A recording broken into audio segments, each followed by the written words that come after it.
YS వివేక కేసులో approver Dastagiri ఫిర్యాదు మేరకు నలుగురుపై కేసు నమోదు చేశారు. 2023లో దస్తగిరిని ఇబ్బంది పెట్టిన నలుగురుపై పులివెందుల పోలీసులు కేసు పెట్టారు. మరింత సమాచారం మా ప్రతినిధి మురళి అందిస్తారు. మురళి, దస్తగిరి ఏమని ఫిర్యాదు చేశారు? పోలీసులు ఏ సెక్షన్ల కింద కేసులు నమోదు చేశారు? స్వప్న, ఈ వైఎస్ఆర్ జిల్లా పులివెందులకు చెందిన మాజీ మంత్రి వైఎస్ వివేకానంద రెడ్డి హత్య కేసులో అప్రూవర్ గా ఉన్న దస్తగిరి ఫిర్యాదు మేరకు పులివెందుల పోలీసులు నలుగురు పైన కేసు నమోదు చేశారు.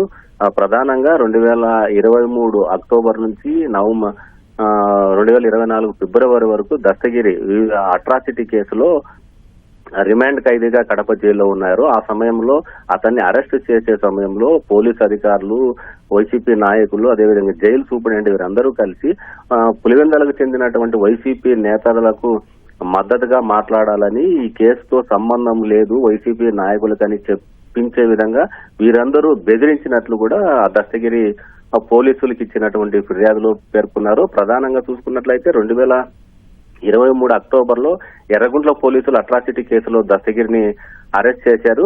వాళ్ళ బంధువుల అమ్మాయిని తీసుకెళ్తున్న సమయంలో, ప్రేమ వివాహం చేసుకునే సమయంలో తీసుకెళ్తుంటే పోలీసులు అడ్డు పెట్టుకుని అతన్ని అట్రాసిటీ కింద అరెస్ట్ చేశారు. అయితే ఆ సమయంలోనే జమ్మలమడుగు డిఎస్పీగా ఉన్నటువంటి నాగరాజు, ఎర్రగుంట్ల సిఐగా ఉన్నటువంటి ఈశ్వరయ్య వీరిద్దరు కూడా అతన్ని అరెస్ట్ చేసే సమయంలో పోలీస్ స్టేషన్ లో చితకబాదినట్లు కూడా దస్తగిరి పోలీసులకు ఇచ్చినటువంటి ఫిర్యాదులో పేర్కొన్నారు. ప్రధానంగా నువ్వు ఎందుకు వివేక హత్య కేసులో అప్రూవర్ గా మారావు, రామ్ సింగ్, సిబిఐ ఎస్పీ రామ్ సింగ్ చెప్పినట్లు ఎందుకు అలా మాట్లాడుతున్నావు, వారికి మద్దతుగా మాట్లాడాలి, వైసీపీ నాయకులకు, అవినాష్ రెడ్డికి వీరందరికీ కూడా వ్యతిరేకంగా మాట్లాడకూడదు, దీన్ని రామ్ సింగే తనను అప్రూవర్ గా చేశారని కావాలని చెప్పించినట్లు ప్రెస్ మీట్ పెట్టి చెప్పాలని కూడా దస్తగిరిని బెదిరించిన సందర్భం. అయితే దాన్ని ఆ రోజు అతను ఖండించడంతో వైసీపీ నేతలకు అనుకూలంగా మాట్లాడే లేదని చెప్పడంతో అతన్ని పోలీస్ స్టేషన్ లోనే తీవ్రంగా కొట్టినట్లు కూడా దస్తగిరి ఫిర్యాదులో పేర్కొన్నారు. అనంతరం కడప జైలుకి వెళ్లిన సమయంలో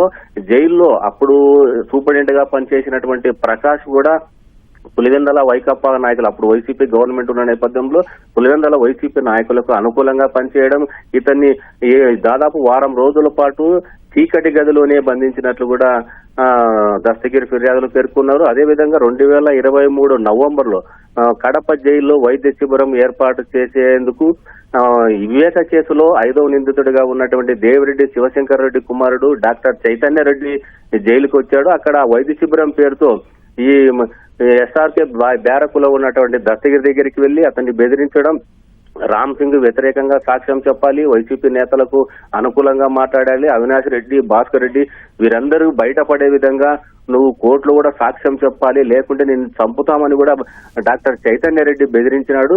మనకు వైసీపీ నాయకులకు అనుగుణంగా మాట్లాడితే ఈ కేసులో నీకు 20 కోట్ల రూపాయలు కూడా ముట్ట చెప్తామని ఆఫర్ ఇచ్చినట్లు కూడా దస్తగిరి పోలీసులకు ఇచ్చినటువంటి ఫిర్యాదులు పేర్కొన్నారు. అయితే గత ఏడాది కిందట అనేక మార్లు కడప జిల్లాలో ఉన్నటువంటి పోలీసులకు, పులివెందుల పోలీసులకు, జిల్లా ఎస్పీలకు ఫిర్యాదు చేసినప్పటికీ వైసీపీ గవర్నమెంట్ కావడంతో ఎవరు కూడా దస్తగిరి ఫిర్యాదుని ఖాతరు చేయలేదు. ఇప్పుడు కడపకు కొత్తగా వచ్చినటువంటి ఎస్పీ అశోక్ కుమార్ దృష్టికి 3 రోజుల కిందట దస్తగిరి మరోసారి తీసుకెళ్లాడు. తనకు ఇబ్బందులు గురి చేసినటువంటి వారిపైన ఎవరు కూడా చర్యలు తీసుకోలేదని చెప్పడంతో ఎస్పీ ఆదేశాల మేరకు ఈ నెల 3వ తేదీన పులివెందుల పోలీసులు కేసు నమోదు చేశారు.